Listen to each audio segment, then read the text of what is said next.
Ladies, welcome to another Aviation Women panel. Virtual Ops 2020 season is almost over. This is the last session of the season, and it's a very special one because we have another great panel discussion with female leaders, future female leaders, and power women all over the world. It's a big pleasure to have you today. I'm your moderator and your guest, Dani Stecher is my name, from IBS Software, Vice President Airline Operations. And we had already fantastic three earlier Aviation Women panel. So today, again, we are going to have an open debate, discussion about all topics around female leadership, but also maybe talking a little bit more about the Old Boys Club in aviation. And before we start the general discussion, I suggest that we are starting again with an introduction round. And today we are starting with Jazenka in London, please. Oh, okay.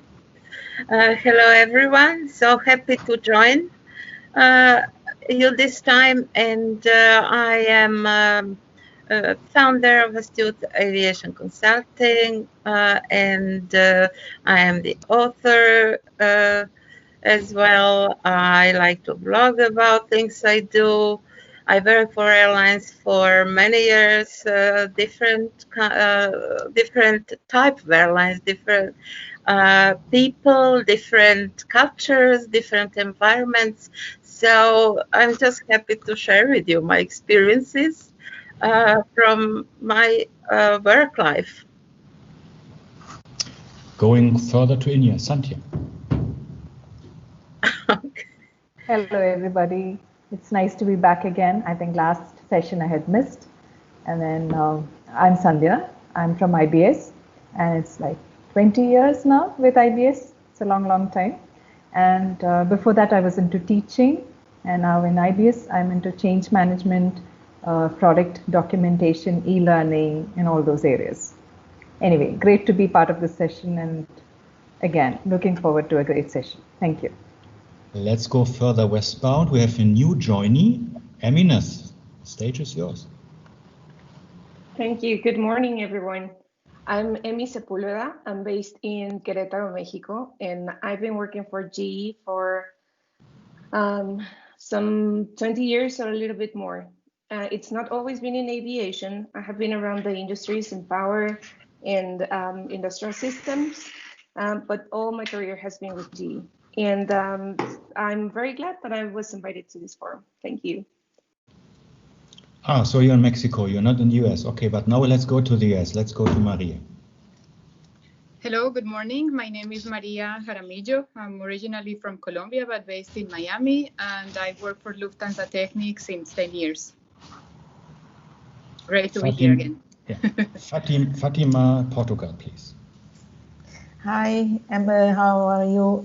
My name is Fatima, and I've been working for the aviation industry around 7 to 10 years. Before that, I've been also always working in multinationals for IT, in this case for business intelligence and advanced analytics. And in the area of aviation industry, I've been working with CITA for some years, and also for another startup that has been doing also applications in business intelligence and advanced analytics as well to the aviation and air transport industry. That is my experience for more than 25 years, I would say.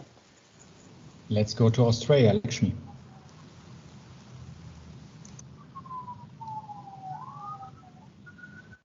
You are muted. Lakshmi, you're muted. Yes, I was like struggling with the mute button.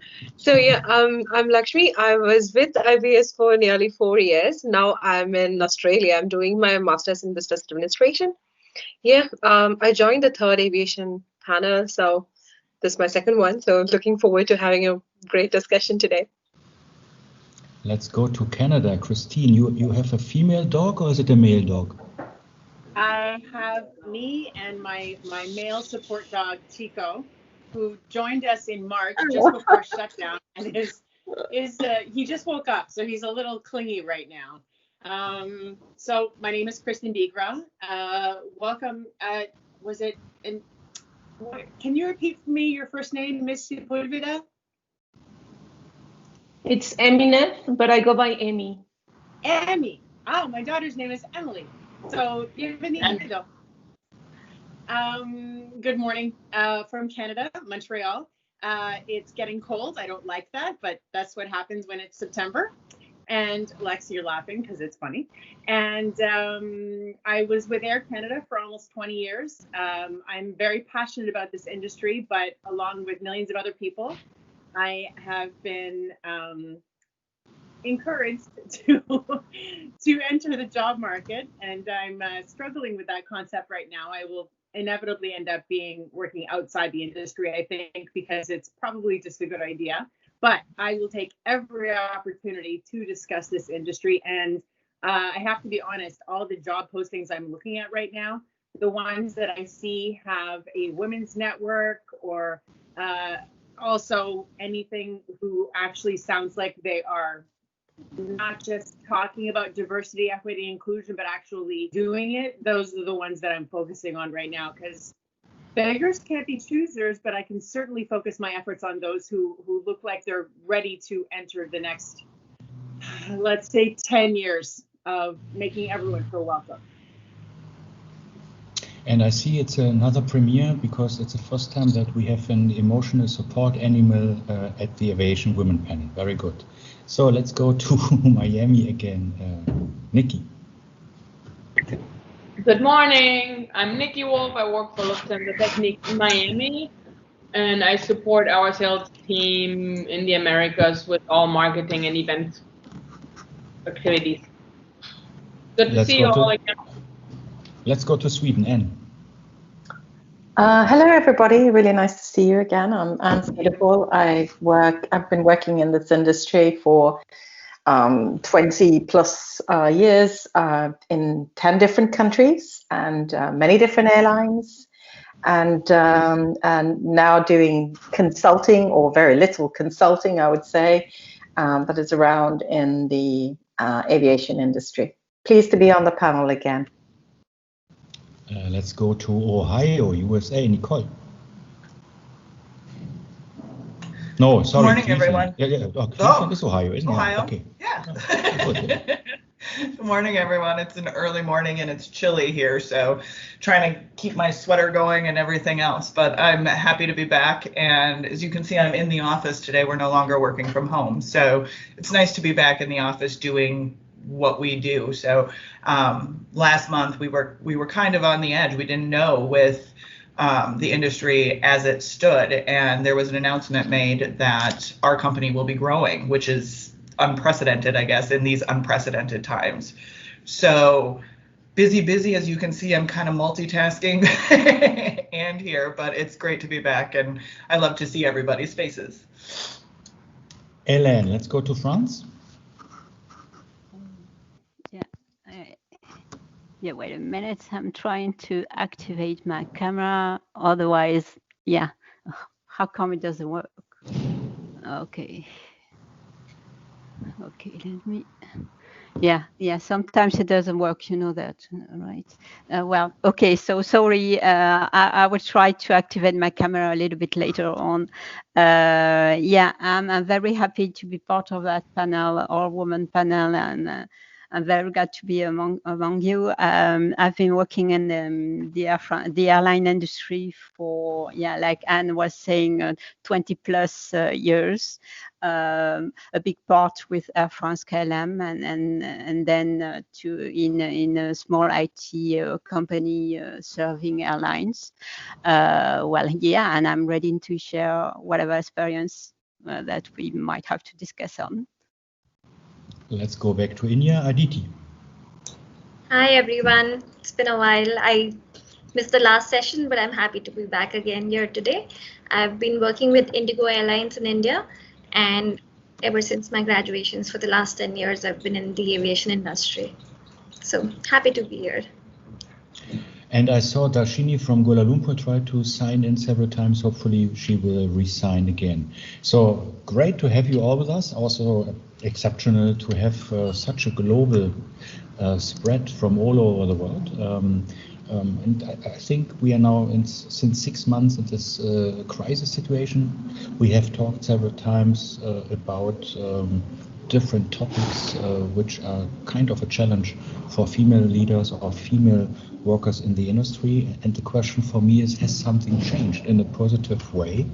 Is the crisis somehow helping to change things, or are things still the same like 6 months ago? If I can quickly just speak on behalf of the people I know who are working for Air Canada, many of whose jobs were told there's no way you could ever do this from home, and they were extremely rigid about it. Well, guess what? They proved that they can not only do them from home, but be incredibly competent and efficient. And the struggle from many of my former colleagues was to separate work from home. So like many other people, I myself set up at the kitchen table and then eventually pulled that away to further, away from the main part of the household. I have a very small house, and then eventually set up in my room as a separate office. And a lot of my colleagues went through that same thing. They had to physically distance their office part from, their work part, their home part. And many of whom are working at home with small children. I didn't have to do that. My daughter's 16. She's incredibly independent, sometimes a little bit too much. But yeah, so that for me was the biggest takeaway at the beginning was, of course we can do this. Watch, we'll do it. I mean, honestly, is there anything that's put in front of women that we don't manage to figure out? No. And did somebody from you meet also during this crisis situation one of these suppressing techniques we were discussing earlier, or that some colleagues were not treating you in a respectful manner? Or is the crisis weakening things, and men had to learn that especially women who usually, I don't want to touch cliches now, but usually women take care of the children and of the household and all that stuff. And being in a lockdown situation, I would expect most of the pressure to keep all these things running was still on women and not on men. So was this kind of recognized from the men around you? Yeah, that's an interesting question. So some of them have small children, some of them have no children, some of them have older children inside the house or outside the house. I'll have to fall to the mommy groups that I am a part of on Facebook, and was very disheartened to see that a good portion, I didn't survey, but a good portion of women were frustrated that not just the domestic, but the online schooling and a lot of the work fell to them. So any unbalance in the household became much more visible at that point. And I never commented because I'm like, seriously, put on your big girl boots and speak up. It takes two people to make children in many cases. So figure it out, make the work equitable. But yeah, I did see a lot of commenting anecdotally and people I physically know that the workload was inequitable.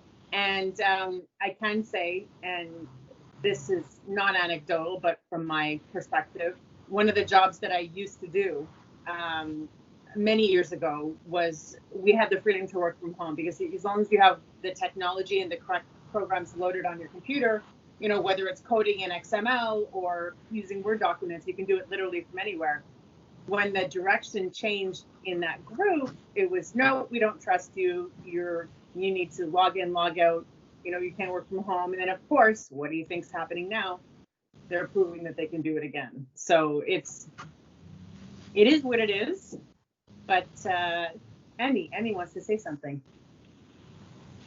Building a little bit on top of what you said, one of the early opinions that I heard when the pandemic started is that the pandemic made us be locked down with our decisions. And our decisions means the partner that we chose, the decisions that we made about kids, no kids, the decisions that we made about what type of job we wanted to do. And translating that to the work environment, it's pretty much the same thing. We're locked down in a big sphere, but we're locked down with the decisions that we made on who we were hiring and the relationships that we have built when we were in presence. And right now, I think that if at all, it can only make more evident. The people who are not willing to cooperate with you will keep not cooperating with you because now they don't have to see your face every morning. You don't have to bump them into the water cooler, you know?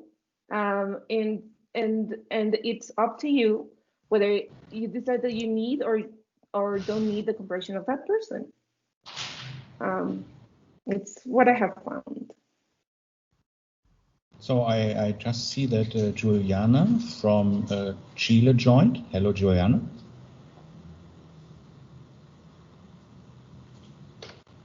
Juliana, can you hear us? Probably not. Hi there. Good. Good to have sorry, you. I'm still on my way to a place. That's why I'm connected from the phone. But hi everyone, happy to be here. Sorry for my delay. No problem. We are living in an on-time performance world where 15 minutes is still being on time, and I think you were signing in 11 minutes, so you are still on time. Perfect. Thank you so much. Nicole, you had a question. Well, it's not so much that it's a question. I think, as others have stated, everybody was so rigid about you can't do this from home.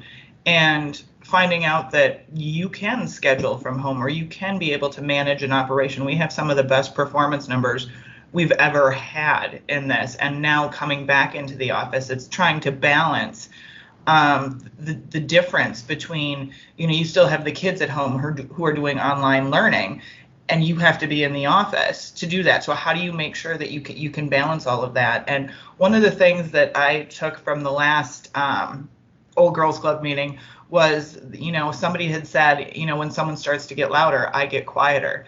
And there's that relationship where there is a specific person who is very loud. And I've just gotten to the point where I'm just quiet and I just keep talking. I don't let him interrupt me. And he looks at me finally and he's like, oh, okay. And understands rather than constantly interrupting and not getting the point across. So, I mean, that's was something that's very helpful. And I keep using that with him because that's the only way you're going to get through. Yeah, that's a good point, because I think Anne was also giving several samples the last weeks and months in the panels. Have one of you tried to also apply one of these tactics in a situation like Nicole was just mentioning? Maybe you have some best practice you also like to share, because I think that was one of the ideas, to share best practice in order to have a better environment in the future. Yes, Daniel, I think we should. Actually, I was planning to list some of those thoughts on our LinkedIn page, right? To get that discussion going. I just haven't gotten around to it yet. I mean, I think it's also interesting to discuss that. We can share a different. I mean, Nicole's example there is really good, and I think it's really important, like it is with everything, to try and test, right, what works and what doesn't work. And sometimes nothing works, like we also discussed last time. When is a good time to get out, right? And when is a good time to leave, or what do you do? And you just have to make sure that you don't suffer yourself mentally. So that's something I plan to do. We can document some of that on our LinkedIn page. I hope everyone thinks that's a good idea. Sure. So, Elaine, you are a new joiner. What motivated you to join this panel? What was the driver behind?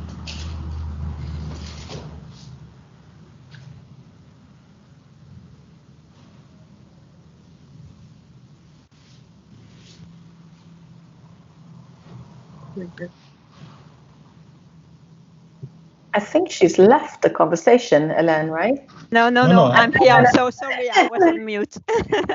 No, first my camera wasn't working and now I was on mute, so that's too bad.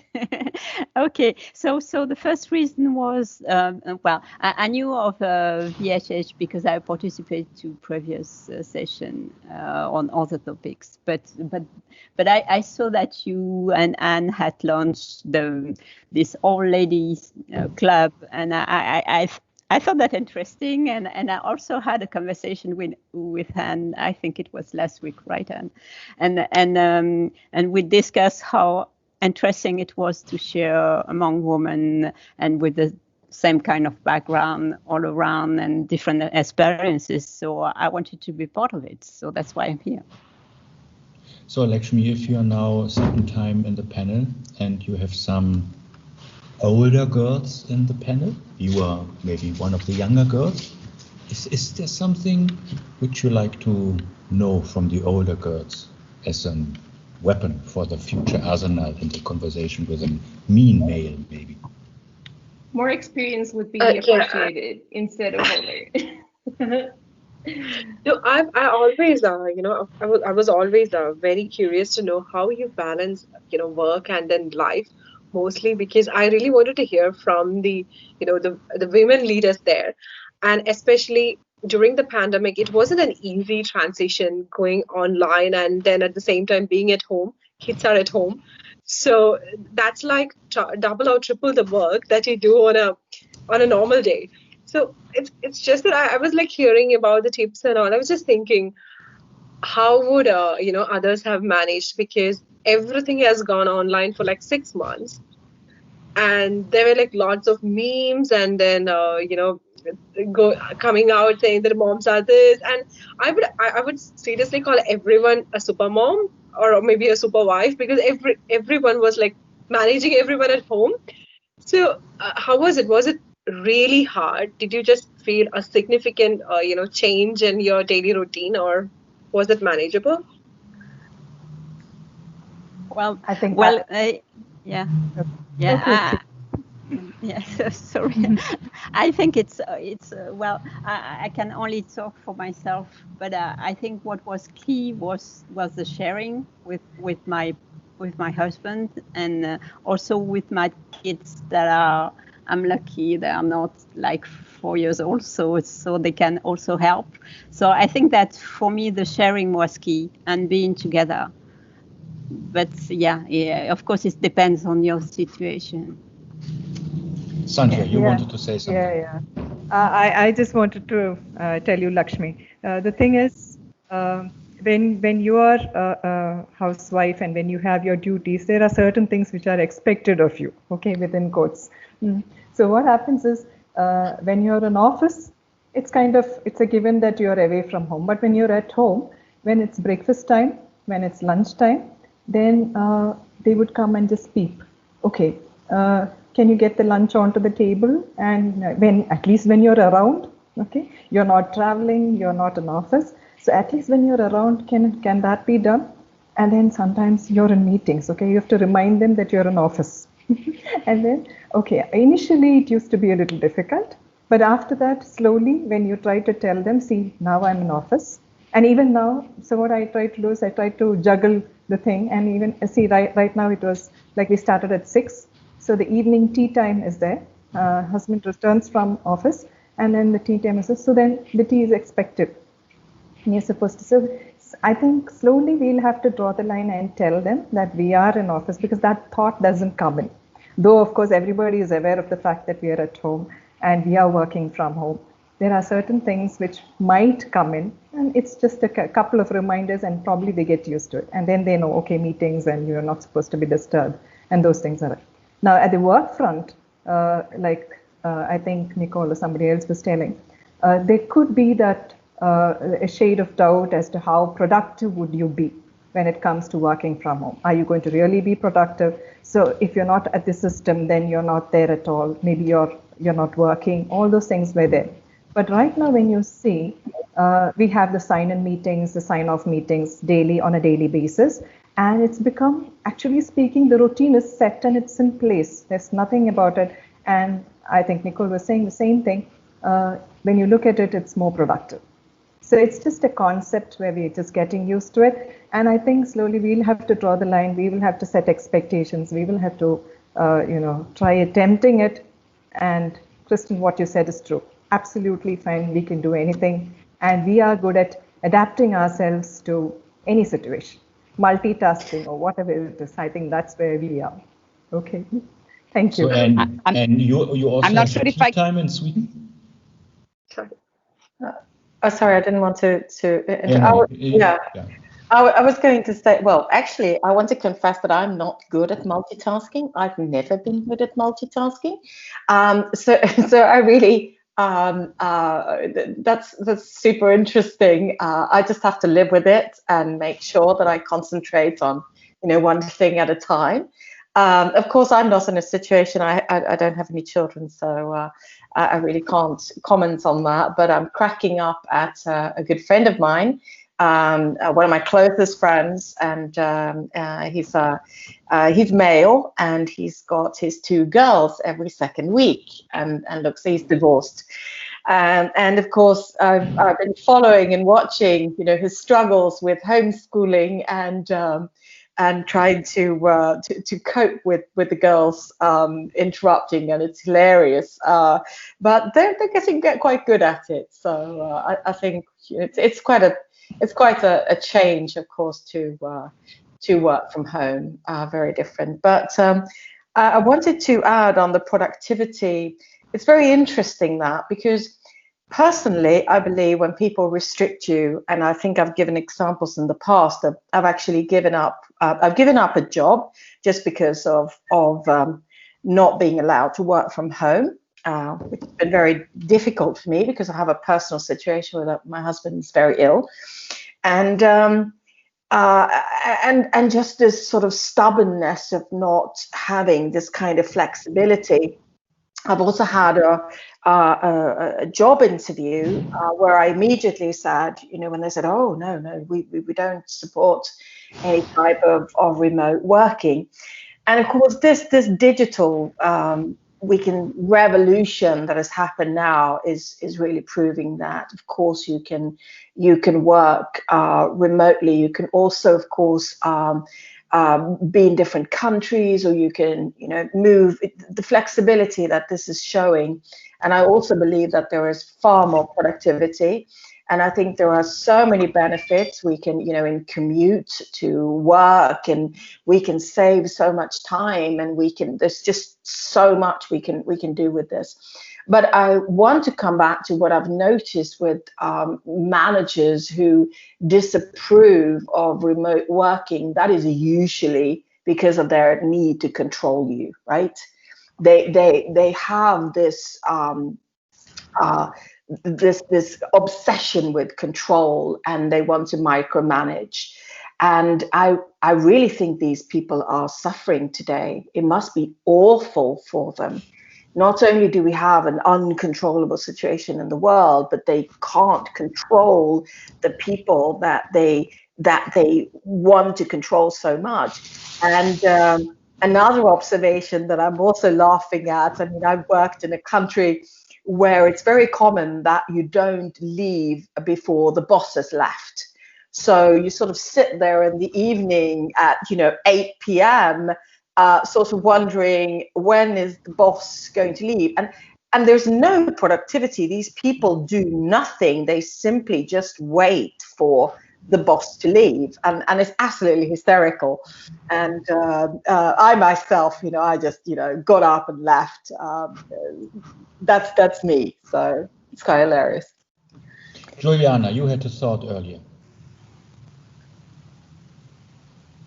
Sorry, can you hear me? Yes. No, yes, I found it very interesting what everybody said about the difficulties and the challenge of these days.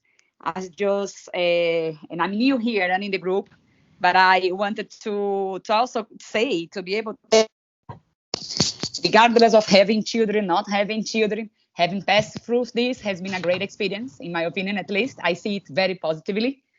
I have 2 small kids. I live in a different country from my husband. And I had the kids at home. I work in Latam, so airlines have been super busy. And for me, it has been a great experience. And I think we have to look at it at this, right? I think it has been a great opportunity to grow, to also exercise maybe some skills that we didn't even know we had before. And this is, it has been, for me, it has been, now I see it very positively, even though it has been crazy. And I just felt like saying that it is, that I think it's good to stop and reflect and take a look at on the positive side of all this, because I think it has been an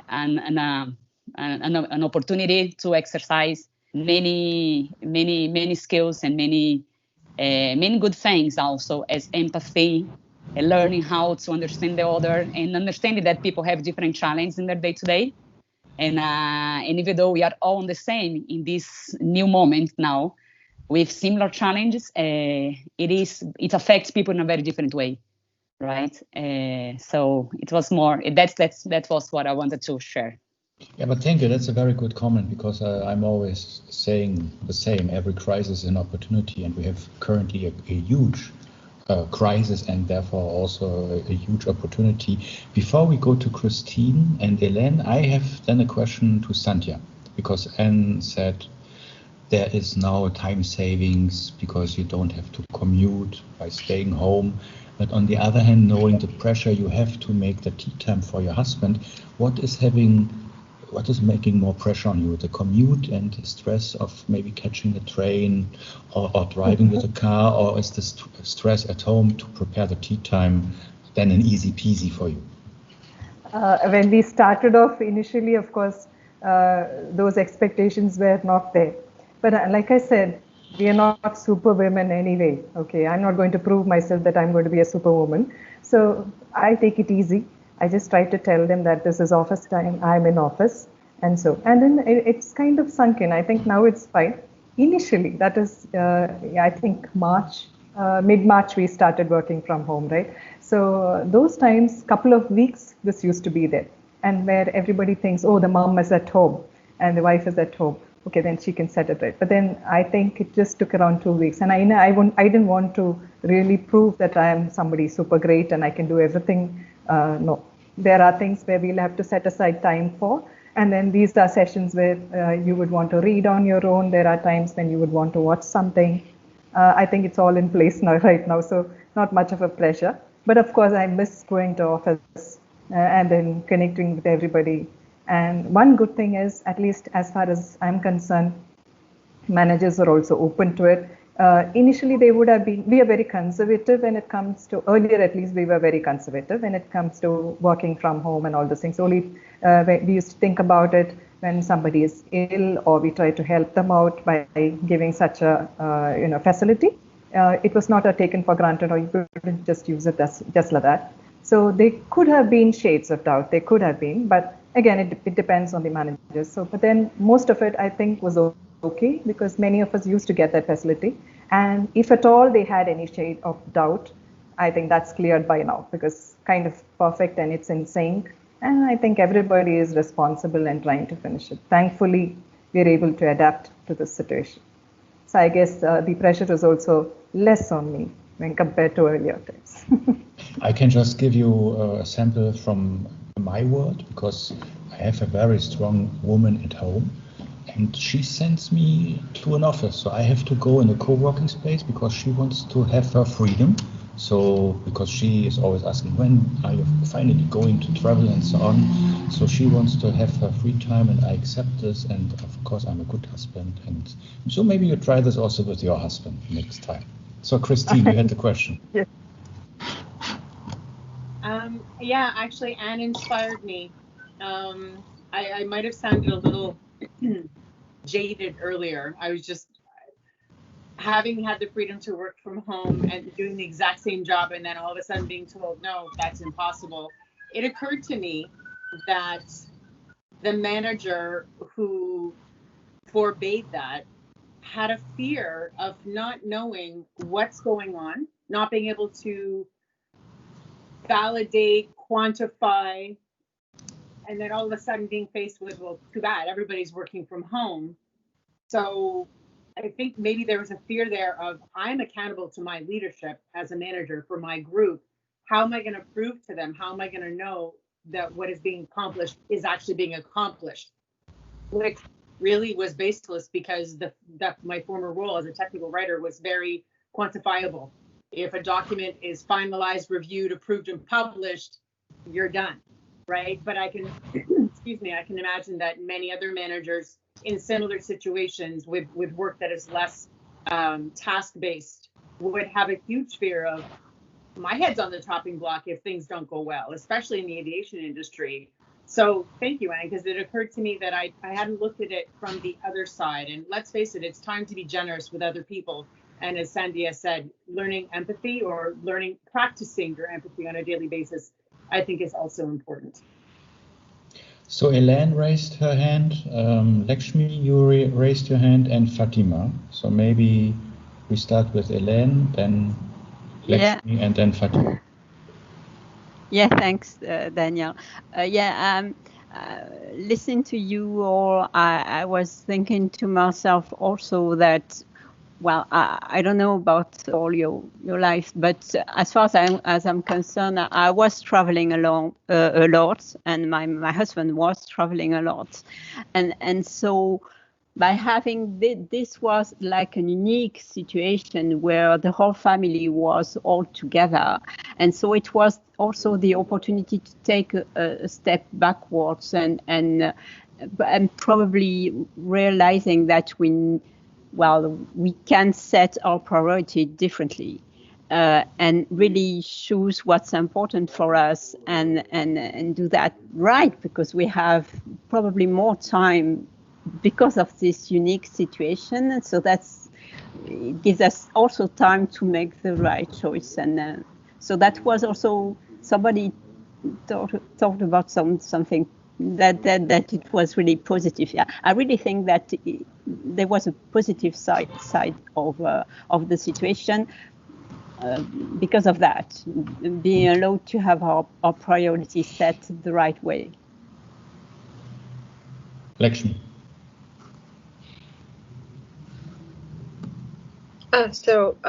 Just two things. Anne was talking about micromanagement. Clearly, I was thinking about it because, while we are at office, that's the perfect time for managers to, really micromanage. And then it was indeed, a tough time for them. I completely agree.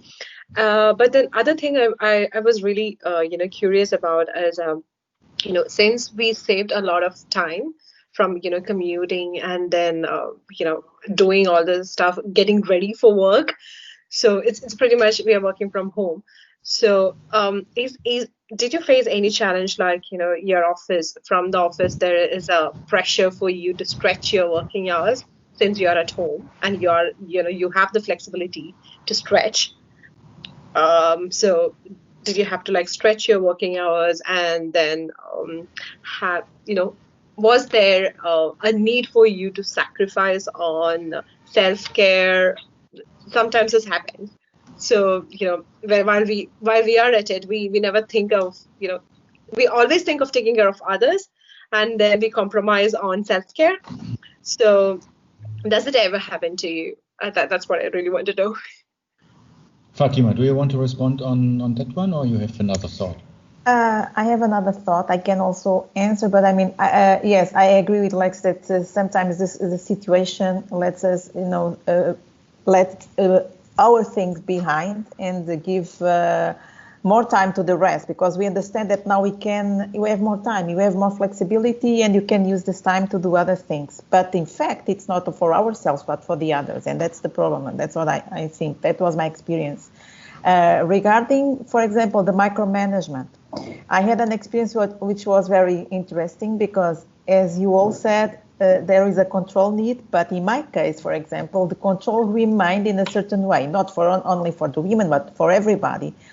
What happened is that instead of having a few meetings during the week or things like this, we started the confinement by having video conference calls every hour. It was incredible. I had no time to have lunch. I have no time to, to do anything, because every team had a meeting and another meeting, and I was invited to all the meetings, so I had no time. So I worked a lot more. I was glad in a certain way that I don't have children, so that I didn't have to, to spend so much time. But in fact, it was that. And another thing that I think it's curious that we started to discuss at the beginning with this, this confinement was that, there are going to be lots of divorce situations, because this is a new experience. People, men and women, they are not used to be together so many hours. And this is also, I think, a new experience and that enriches everyone, and prepares us for the when we retire. Everybody gets together. It's not anything anymore that you get too busy or too upset with your husband that is always at home. So I think all this is very interesting, because can manage and discuss with our husband at the beginning, because he's on your side. We need to have time. You need to understand I'm at the office. Although I'm at home, I don't have the time for everything. But even if they share the tasks, this is my small experience, I would say, men are always reliable on the planning of the women. I mean, they share, they help, but you still need to plan what needs to be done, what needs to be bought, and things like this. So this is my experience during this time. But it's interesting. I mean, one thing that I understood is that at the beginning, you really need to learn how to live 24 hours, 7 days a week, and that I think is also an experience that everybody is taking stronger and learning a lot from that. And I think the thing that the divorce is going to happen, I don't think is happening. It's not. But I think it was a very good experience in that sense. But I heard that in China they had some growing figures on divorce. Yeah, that was maybe later, maybe we have a different result. Yes, not yet. But it will be also interesting to see, because I learned in the Virtual Happy Hour 3.0 presentation from Latvia, there is one day in June where the only goal is to get naked and to have something together, if you understand what I mean. That's why a lot of people are born in Latvia in March. So it will be interesting to see whether we will have a lot of newborn people around January, March next year, because couples will spend more time together, or whether they have a higher divorce rate. Yeah. Emmy, you had a comment, and then we go to Nikki. Yes, thank you. Building a little bit on empathy that somebody was, I think it was Helen that was mentioning. I find myself more effective on building empathy if I turn on the camera. I know that it's a stretch for us, that we are not always in our best mood, presentation, or desire to turn on the camera. But I honestly, and this is very personal, I miss the people that I work with. And I tend to turn the camera on, even if it's just a one-on-one, or if it's just a few people, whenever it's possible, and whenever technology is not, struggling with the audio and making everyone sound like a robot. Turn on your camera. You can gain so much more context, and you can see so much from your colleagues if you turn on the camera. And the other one thing I wanted to comment on was on Lex's stretch. If we were seeing the need to stretch working hours, I think that we need to set boundaries, and that's a very personal thing to do. And the same boundaries that we need to set to avoid the burning urge to go downstairs and put on a laundry load at your working hours, that you need to focus on work, and you need to, that same urge, you need to draw a line in not answering email at very late hours. Do not wake up in the middle of the night to answer an email that someone from another time zone sent. You are the only person that can draw those lines. And I see, Emmy, you could encourage Juliana to switch on the camera. Very good. I'm glad I'm influencing someone. Nikki. No, that's absolutely right. I actually forgot because I already arrived, but I forgot to turn on the camera. So it was a good comment. I love it. I'm guilty too because I keep turning it off because it's so early morning and I'm still juggling my breakfast, my pets. So you would just see me going like this all the time. Yeah, I also wanted to comment what Lex said. I probably in contrary to all of you, I still clock in and out. Okay, so for me, when I'm in the office or when I go to the office, of course I need to get ready. I have the commute and everything, but at the same time, my working hours are very defined then. And when I work here at home, I get to the computer very early, but you don't stop then after a certain time. But you always do things in between, so you don't know when you can stop working or when not. Or actually, you start what Emmy just said. You start answering emails at night because you think, I might as well, since I'm just sitting on the sofa. While when I'm in the office, I could also just say, you know what, I did all my hours, I'm done, So that's one thing. And I used to come to to home or to the home office in the past when I needed some quiet time from the office, when I needed to prepare events and it was too much traffic in the office. Now I'm lucky that I can go to the office right now if I want to, because it's very close and we are open for us to use it. It's not open for everybody to get back, but now I do it the other way around to not get distracted at home. I sometimes just go to the office because I'm there literally by myself and then I can work in peace. So there are some pros and cons with the whole thing. I also miss the colleagues a lot, so it's not that much fun after such a long time to be doing home office. But at the same time, we all have no choice, so we should embrace that we have the opportunities and we have the chances to do that. Because if you're, I don't know, on the front line, you have to be at the front line, and if you can't, then you're out of job. So I think find the right balance and set your boundaries. That's a very interesting comment because knowing that almost all my Indian-based colleagues are in a very strict lockdown and knowing that they don't have access maybe to the quickest internet and having to take care of children, husband and so on, I consider this. So I would never then push for a meeting at times where I believe they spend time with the family and so on. So what is your experience? You have a similar feel that also the male colleagues are taking care of this and avoid certain times where they should know that's exactly dinner time, this is breakfast time, or do they somehow make use of this very high productivity and that everybody is now available?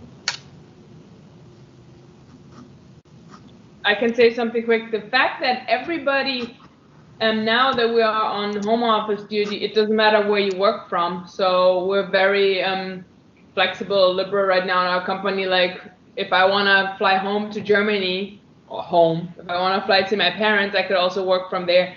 And we do all try to adapt to each other, that we say, look, we try to be available for meetings. We're not going to set a meeting at 3 a.m. in the morning, Miami time, if it's not necessary, So I think there are ways of taking these special moments into consideration when it's about lunch, dinner, breakfast, if it's possible. Juliana, you said you have very busy times. You go also through a business transformation process. LATAM is a large organization. Okay, you are all in the same time zone, but still there are a lot of countries and different customs here and there. How are you managing all this in this group of airlines? Yeah, so happy to comment. Much easier today than it was in the beginning. In the beginning, we were all learning how to do this. And I saw many times some male colleagues being I'm not sure if the word is nasty, but I not play nicely and not position some things nicely, especially to other women who in voice or children would interrupt, for example. But I think we have learned one thing that I learned definitely that I'm doing, and I also respect my team when they do. It is to speak up. If I cannot do something in a certain time, or not okay with that, I'm just gonna say it. I think before on the dynamic that we were all together in the room, those things maybe were easier or maybe was not needed. But now, and I've been saying that a lot, talking a lot on that with my team. We have to speak up, right? Because it's very hard to read body language. We have different complexities and we have different challenges, everyone. So that is one thing that I think, for example, it's very important. And also organize the agenda. And I heard, and I fully believe I had the same problem that someone mentioned here, that before was one meeting after the other, not even a break to go to the toilet. And I had that a lot. And now I have breaks in my schedule that are repetitive every day for lunch. And I have one in 30 minutes in the middle of the morning, 30 minutes in the middle of the afternoon, and I block it after 6, and I block it before 8. And then I don't accept any meetings there unless I have to, and then an open exception. And that's the way that I found to have those slots and protect my life, my day-to-day, right? It has been already super crazy. So not sure if it helps, but that is how I would say. I think it's very important to talk at this time and also to agree on the dynamics, right? So it is very challenging, and I'm really sorry, and I feel very bad when I see that people that don't have the empathy on the other side to understand that whatever is the challenge that someone has and do not take it into consideration. It kills me when I see it, and usually I fight. But I think that's what we have to keep pushing, right? To find the balance. Be in the office eventually or being from home, but find the balance to have a healthy and good way of working through this period, which has been crazy and challenging enough. That's a good comment. Some of you might know that I'm drinking a lot of water every day, and that puts pressure on parts of my body where I have to go to the bathroom, and then I have to refill also my water. That's why I'm always scheduling, instead of a 60 minutes meeting, only 55 minutes, and then I have these 5 minutes where I can run. And when it comes to empathy and body language, that might be a feature I like to get from MS Teams, that we are seeing the heart rate of every attendee. Maybe I'm saying something where I see your heart rate goes up, or I'm saying something where I expect your heart rate should go up and I'm seeing it's going down. Maybe that's another feature where digital technology can help us to identify feelings and missing feelings and so on.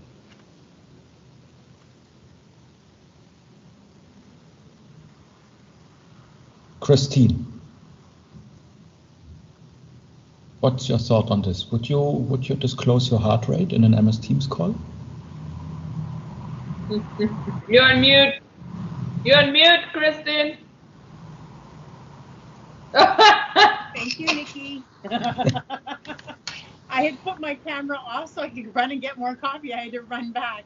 My heart rate is visible by my body language. I'm laughing, I'm grimacing, I'm watching this on my neck, which I hate.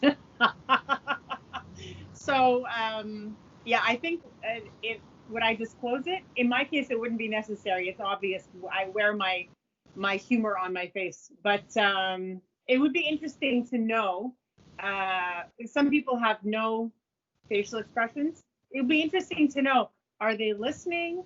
Are they, going, oh my God, I wish this person would shut up. Oh, I disagree. Thinking about their grocery list. It would be interesting to know that. It would be very interesting. And since you called on me, I will mention that at the very beginning, I was seconded away from my own group to the corporate safety team to help set up a virtual call center that would be activated in the event of an accident or an incident, an aircraft accident or incident. I was previously a volunteer with the special assistance team. And actually, before I left the company, spoke to one of my colleagues in corporate safety and said, I know that retirees are allowed to continue to be volunteers. I said it would behoove you, having lost this many people and this many trained volunteers, to perhaps allow not retirees, but we call them involuntary separated, employees. So anyway, at the beginning, I was doing crazy hours, but very, very much willingly. I mean, I think we had conference calls that were from 9 a.m. until 4 p.m. and then jumping on a training at night, sometimes, to accommodate different time zones, because obviously Air Canada being a global company, we tried to have calls that would not force people in the UK or Ireland to be up, too early, things like that. Honestly, I felt guilty because of the reason we were working from home. I was having a blast. It was so much fun setting up a virtual call center. I had not worked in telecommunications in 20 years. And having been tasked with it, I felt very, I sat up straighter in those days and I felt very responsible for what was going on. And I was very proud to find out that Air Canada was the only airline that had thought to set up a virtual call center. What are you going to do? You literally can't have people go into your call center and physically put on their headsets. So that was fun that we never should have been able to have. But in every crisis, there's an opportunity. And with that, I'm going to get more coffee, but I am listening. But Christine, I can give you a hint. I have a small device which is putting my computer a bit higher because, as you rightly say, it's not optimal to be shot from down. So that's why as higher you put the camera, as better is it. I think that's also how all these Instagram influencers taking pictures. That's one thing. And the next thing is that you should minimize the MS Teams. Then it appears bottom down, and then you move up the thing under the camera, because then you have really eye contact, because we all have the natural tendency to look on our own picture. So when it comes on getting empathy, having a more personal virtual call experience, there we can come closer to a real conversation. So these are some. That's actually a really good point. I'm doing it from my phone because my daughter is doing virtual school. The poor thing, she's been stuck here for 2 weeks now. How boring is that to be in your bedroom during school? So when I have access perhaps to her computer, I think I will try that. And I'm still learning how to use MS Teams. I'm looking at Jasna, right now I'm looking at Fatima. Looking away from your own face is a challenge. Definitely. That's true. But that's the beauty of this thing. If we try to come together in person, we would potentially never succeed in the past. And now we can easily schedule such a call, and everybody is somehow available, can quickly join. And I think that's the beauty, and that's one of the positive takeaways from this crisis, because before it was not possible, or people said, no, I'm so busy, I have to travel, and now almost everybody can do it. That's some of the positive takeaways from the last 6 months. 100%. We had been using Teams for a long time, but because the bandwidth on site at the company apparently was more expensive, or crowded the network more, we would use Teams, but we wouldn't use the visual function. So I really appreciate the visual function. I don't know how they're using it now, but I think it's very beneficial, and I've enjoyed the other calls that I've been able to be involved in. And not only that, and I think I've mentioned this before, I've sent my mom some of the links to the YouTube, and she's really enjoyed watching some of the calls as well. She's a former Air Canada, Trans-Canada Airlines employee back from the 60s. So I wouldn't have had that ability had we not had these little calls as well. So it's pretty cool. So without playing again with cliches, usually I know Colombian ladies are very talkative. And today the Colombian guest is very shy. I agree. I'm very shy, perhaps because at the beginning you guys were talking about families, and at the moment I don't have a partner and I don't have kids, so I was just listening to the struggles of the girls in the group, more than having an opinion. But I was thinking whether male companions would value their tasks more or not, and what came to my mind was. I don't know, Nikki, if you notice, when we go to the office, it's only a couple of us. Usually we were like almost 200, I don't know, and now it's like 7. But out of those 7, you always see the same guys. And those are the guys that have women and children at home, and they're just escaping. So I can only hope they can value the job of their partners, wives, and the, the kids, and the struggle the kids are having with this homeschooling. But they escape. When you go, they're always there religiously, and it's the usual suspects. But from others in my team, I think they tend to appreciate the job of the woman. Oh, I see Juliana's little daughter. How cute. I have to think they do appreciate. Okay, sorry. Hi, this is Isadora. Hola, Isadora. Future women professional. Hi. She's late for her music class, so I have to help her. Sorry. Of course. Okay. So yeah, what I was saying is I do think they appreciate the task of the women more because now they live it. Now they can see day to day what we or you guys struggled with, and maybe they feel more engaged to help. Maybe they just appreciate that more. I can only hope. And as for the video option that this MS Teams has, I think is amazing.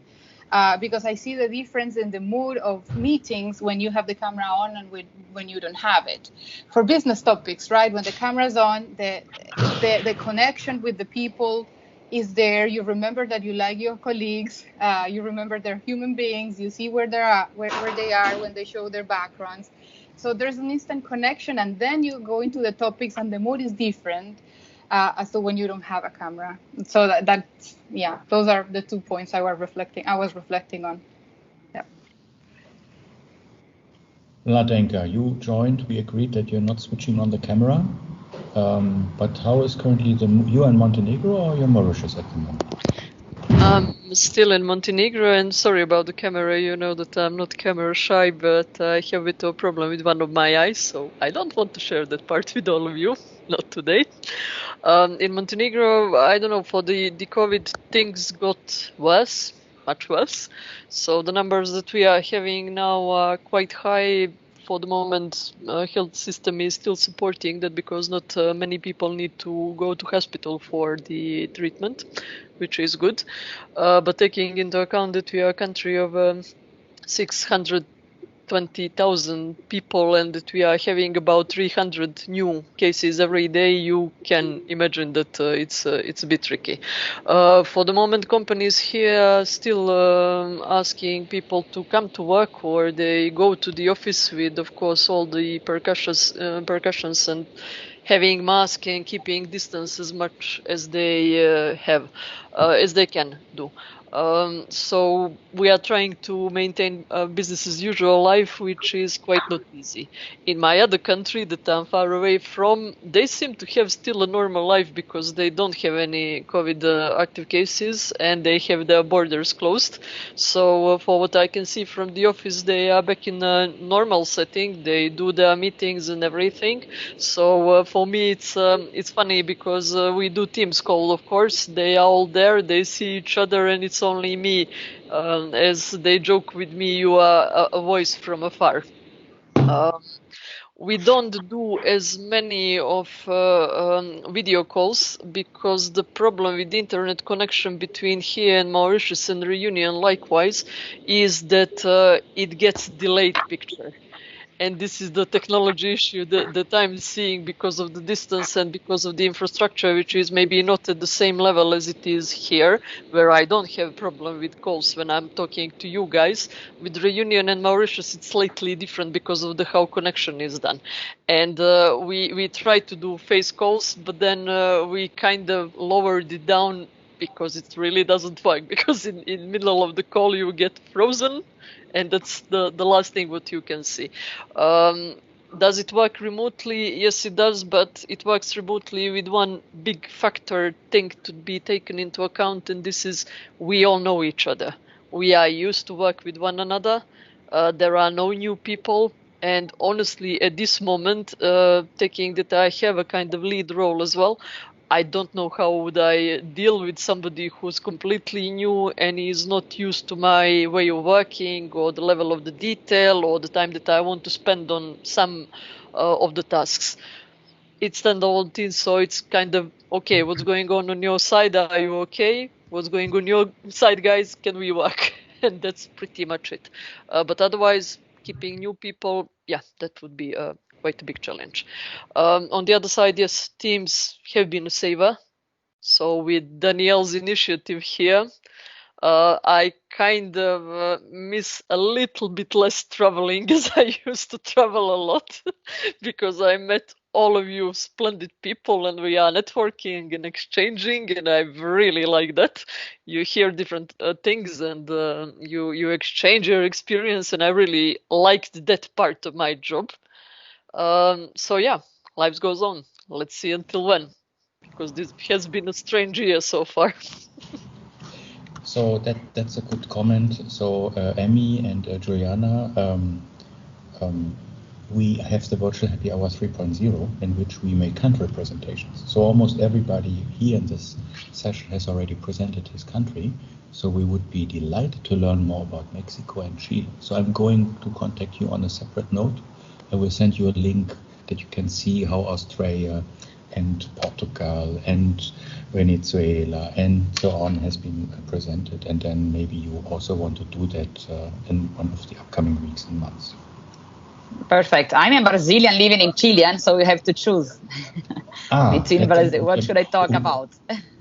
Do Chile, because we had already Brazil, but on the other hand, we are just making another spin-off, which is Virtual Happy Hour 3.5. And we are starting with a colleague who's based in Germany, but she's from India. So she is presenting Germany, and Lakshmi, who is also from India but based in Australia, is making Australia presentation. So you can do both. You can present Chile as a Brazilian under the 3.5, or you make it under 3.0. So it's your choice. So we have said in this time communication is very important, and I'm also a big fan of that. But on the other hand, you're also hearing more and more people are tired from all these virtual calls and webinars and so on. So how to find the right balance between having enough communication for the bonding, for sharing maybe thoughts and then experience, and not to overdo too much, because we said earlier, people need to have a break and they have also private life. So what's your fear? Do we have too many of these calls now and we have to step back? Or is it good that we have almost every day and every hour these kind of communication? You're talking about our professional life goals, you're saying. Yeah, well, yes. In my case, for example, what we did is that we were really very tired of not seeing everybody and of not having presential meetings. So what we did was every 2 days or every week we go 1 or 2 days to the office and we decide to have a meeting with the management team, so that we decide more strategic actions and discuss, in front of each other, with the social distancing, of course, and security measures. But we try to do that, and it's really being a balance in terms of what we do, in terms of all the remote calls. But we have also this balance of meeting people and discuss with our colleagues what kind of strategic decisions we need to do and if we need some adjustments or not. Because sometimes when we have these calls, you do a lot of discussions and you have people from different areas, and sometimes you're not able to do and discuss and align everything. And I miss the fact that we need to see the people and talk to them, and being at our table, and then suddenly I remember this and then, hey, don't forget that and that. And this is something we can do in a remote call. It's a mixture that is working very well for now. And who of you was traveling the recent weeks? Somebody nobody traveled anymore? Not me.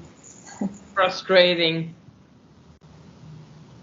I traveled this week, actually. I went from Chile to São Paulo. And I will travel tomorrow from São Paulo to Rio, because I need to see the operation at the airport there. But I don't know, what are you curious to hear about the traveling?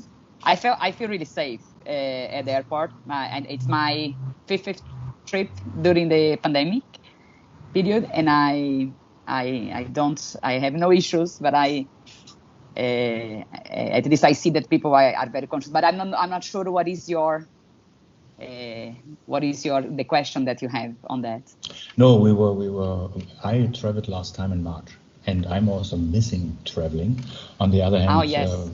very often, even if you offer to travel somewhere, people say, no, we are not allowing external guests in our office. That can be an issue. Or no, there are border limitations, or you have to quarantine and all that stuff. So that's why even if you want to travel, sometimes it's not that easy. So that's the question, what is the outlook for the future? What is the panel thinking will be soon the new normal, and when are we going to start to travel again? Unlike you, I had an invitation from my dear friends from Air Serbia to join them, because as they said, not many people are coming to the office, so they were like, you can have a desk, you can have all facilities, just come over. And it was really funny because it was just beginning of establishing flights between Serbia and Montenegro.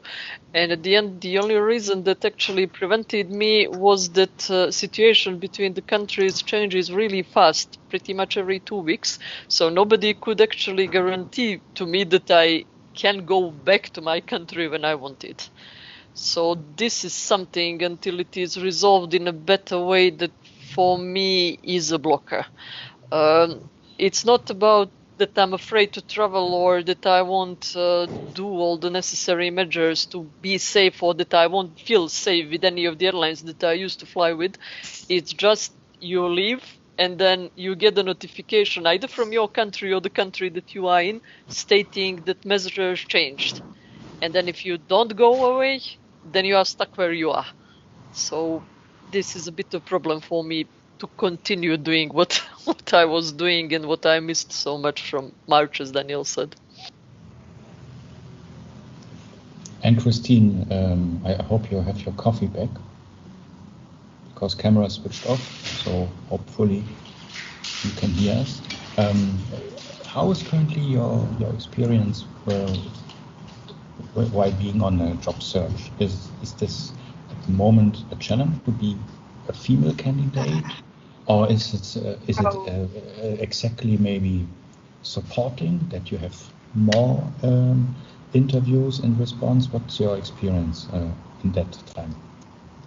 I'm only at the beginning of my job search, and I'm very transparent, so you're going to get the whole answer. So in the last few days, I have been depressed.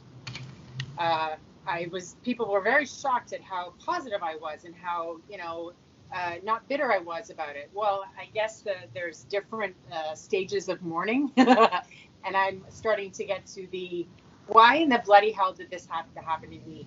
Now, it's not fair because my whole family's healthy, although I don't know when the next time I'll see my parents, because we are allowed to travel within the country. But God forbid I should go and bring something to my father, who he's had 3 strokes. He's been in the hospital. The last place we want him to be is the hospital again, because I think his dementia is getting pretty bad. So even just talking to him on the phone is difficult. So anyway, so Kristen's mental state is not as positive as it had been in the last little while. And I found out that the career advisors, I guess you'd call them, that we were all set up with, those of us who were severed, one of my colleagues has been reaching out to me, and he asked for a full CV review. I didn't know that. I didn't know I could do that. I worked on my CV myself. So honestly, I was pissed off that I didn't receive the same level of service. So I'm getting a bit bitter, and I'm getting a bit, not discouraged, because I haven't put my toe into the job pool yet. But let's face it, there are millions of people within Canada, even if I'm looking at remote jobs, so outside the country, who are unemployed. And I'm not a digital expert. I'm not a data scientist. I'm not any of those things. So in my field, which is process engineering, there are a lot of us out there. Now, on the flip side, I've had 2 contacts from headhunters recently. One was for a tech writing temporary gig with Morgan Stanley, which they offered to someone else. Cool. It was still something I didn't have to initiate myself, so it came to me. And I had another headhunter reach out for a business process analyst job.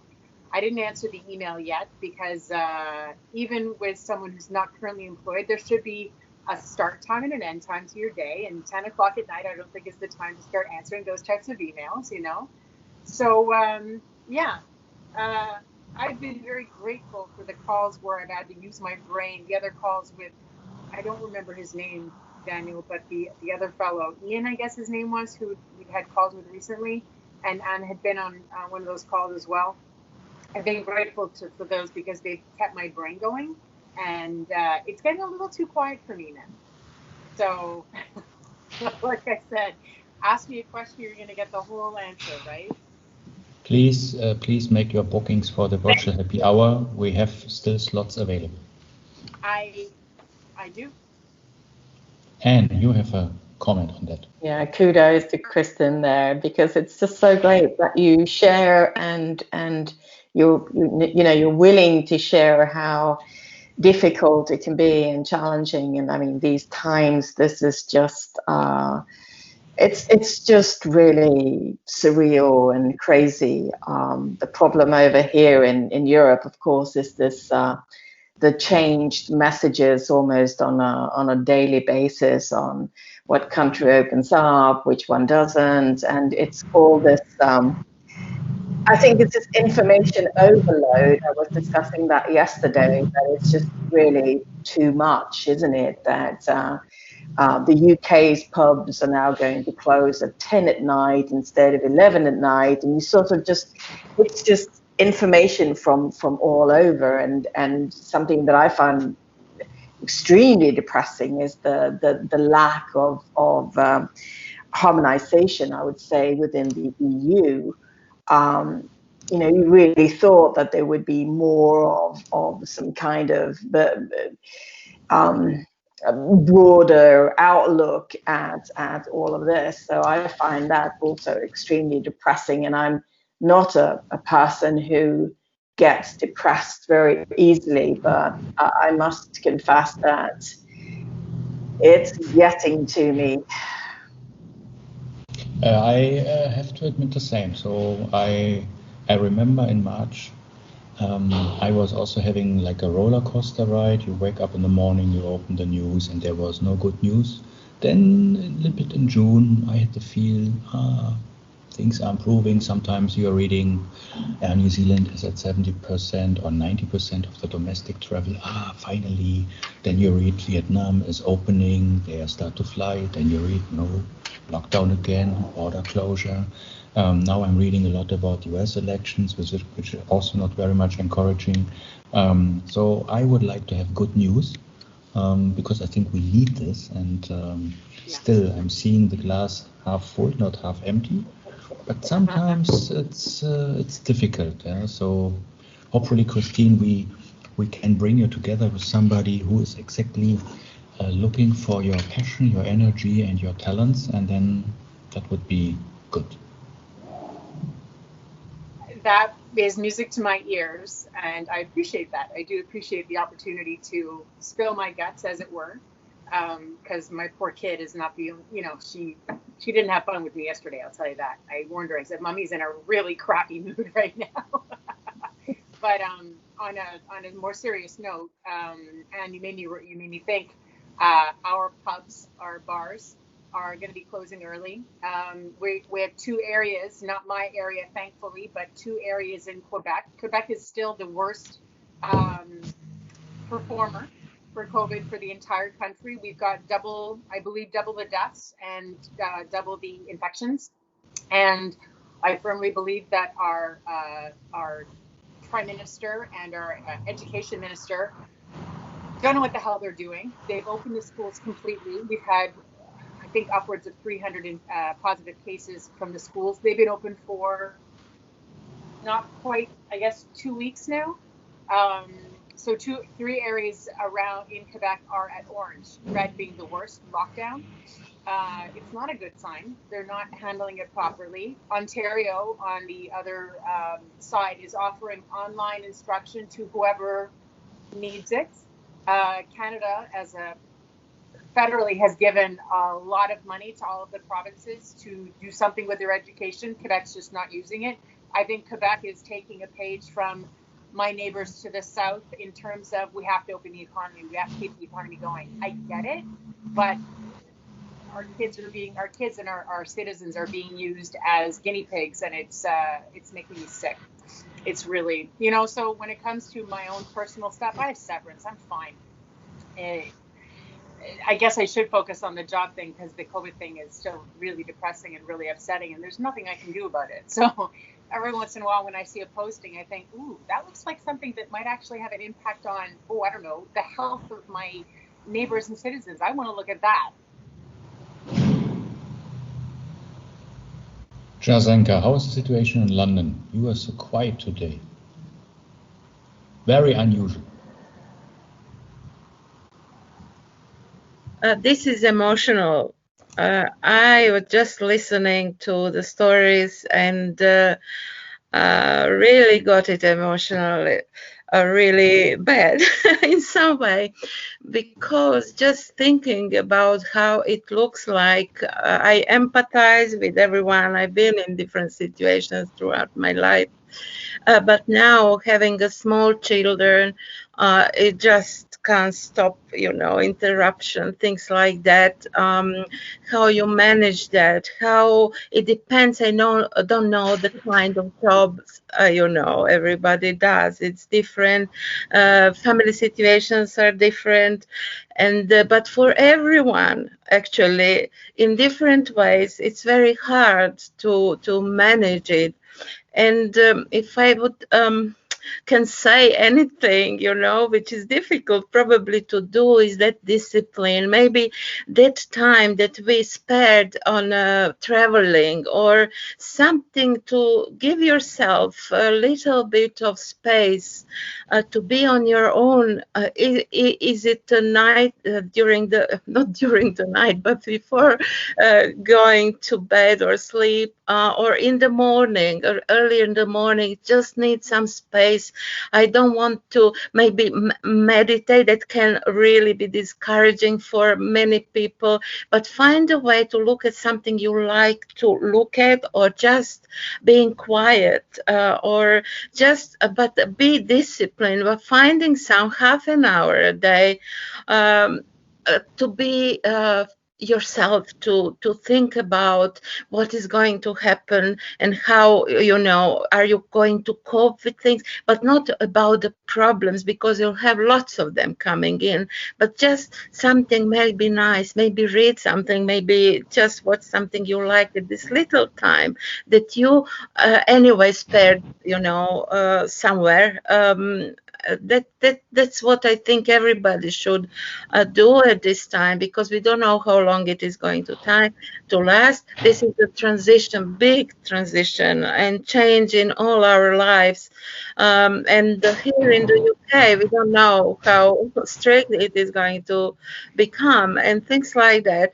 But we just need to find a way out and some strength. Women, I think, are good in finding that, and men as well, but maybe a little bit more help from other sides. If you have a family organization of life and saying, we are going to do this and this and this, maybe a little bit different, everybody will be happy. So that's my sort of advice, if you can give any advice at this time. But I really wish, this is such a brave, it takes courage to go through this. And I'm amazed when this everybody was talking about and how sharing their experiences. Amazing. Thank you, Jazenka. Maria, you have a question on that or comment? I have two things I wanted to say. I wanted to thank Christine for being so open, because it's not easy to be vulnerable in public. And I do appreciate that, because we can connect easily to what she's going through, even though we're not going through the same. So I really appreciate that. Thank you, Christine. And also, when I heard Jasna, maybe I wanted to share what I do to be grounded and to get away from the stress, because I'm an extremely anxious person, and uncertainty really gets me. Not having everything under control really annoys me, and not knowing what's going to happen with my job, the industry I work for, my family that's in Colombia. So I do ceramics. So I wanted to share this with you. I'm an engineer, but I also am an artist. Nikki has already one piece that I made for her. And this really keeps me grounded because when I go to the studio and I do my there you go. Oh, that's very my nice. gift. I Yeah. can vouch for her. She does really beautiful shit. Oh, pardon my French. So this has been helping me.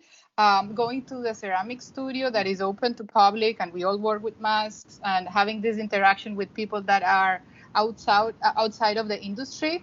So this gives me a little bit of fresh air and work with something that, I have no stress on producing. Just I have fun doing it, and I enjoy giving my pieces to people.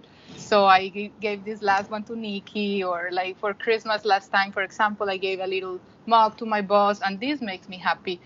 So I wish you guys would find something that can, work as ceramics works for me in these uncertain times. Yeah. I just want to reinforce that. I think this is a great advice, actually. I think finding something that you love doing and then take your brain out of the day-to-day craziness. It is. Yeah. I am super crafty and I do a lot of things. And I have a second degree as a chef. So I love cooking. So doing those things and taking the time to do those things, it's mandatory, in my opinion. Find whatever it is. And yes, invest some time and make sure. And if you have kids and then you manage to involve the kids, even better. But I love your advice because I think it's absolutely needed. At least for me, it is as well. Amy, you raised your hand. Yes, something that keeps me sane in all this craziness is remember that the pandemic is not something that happened to me. The pandemic is not happening to you as an individual. It's happening to everyone, and we're all in the same illness, but we're not all in the same boat. Some are in a canoe, some are in a yacht, and we need to play with the pieces that we were given, and we need to play with the same game but with different pieces. And something that really can help is to start paying attention. First of all, to you. Pay attention to you, to the signs of exhaustion, to the signs of extreme burnout, because you need to be well first. It's like in the airplanes. You need to put your mascara first before helping others.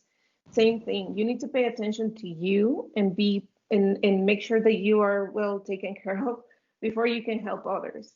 And after you're paying attention to yourself, pay attention to people around you, how they're experiencing this. I think that the kids are very resilient. They put up with whatever we tell them to do. If we're telling them not to go out, they won't go out. Teenagers is a little bit harder because they should be living their lives right now. They should be going there, meeting friends, getting boyfriends, girlfriends, whatever, and they're not. So pay attention first to you, then to the people around you. And in order to do this, there's some very hard things that we need to do, right? Like not being a zombie, like not being a social media zombie. Start opening your eyes and listening and paying attention. And finally, once you have heard them, listened to them, understood what's needed, then you need to put action to it, and then you need to do the things that you like, the things that you enjoy, and put some action to it. I think that everybody will live their pandemic in their own personal way, and your kids and your family will remind this as one of two: the best time that they spend with their parents, or the worst time that they spend with their parents. So it's up to every one of us to define how it will be. I thank you for the opportunity of being here. I really enjoyed the talk and listening to you all. Thank you so much for this time. Thank you, Amy. And I think we also now at the end of this fourth Aviation Women panel. I have to say thank you. I'm really amazed about this ambience, this faith, and the spirit. And I hope we can schedule another one, maybe under the label of the Old Girls Club. I think that's also a very good initiative from Anne. And so Daniel, I was wondering, yes? can we just make sure that we try to get some more members to join our Old Girls Club? That would be great. Just I'm sharing this everywhere. I know, and we have already some new members, and I think our goal should be to have 100 members by the end of this year. I think in the group we are already 40, so I think we are at 50, 60, because not everybody is maybe a member of this group. But I think it's a great initiative, and we should support each other, and also helping each other if there's an opportunity to get a new job, or to also get some new ideas how to fight the stress. I appreciate very much this conversation. I learned a lot from you, and I wish you a very nice rest of the day, also rest of the week, and please stay healthy and safe. Thank you very much. Thank you. Thank you, Daniel. Thank you, ladies. Thank you, Thank Daniel. you. Thank you, everyone. Bye. Thank you. Thank you. Thank you. Bye. Thank you.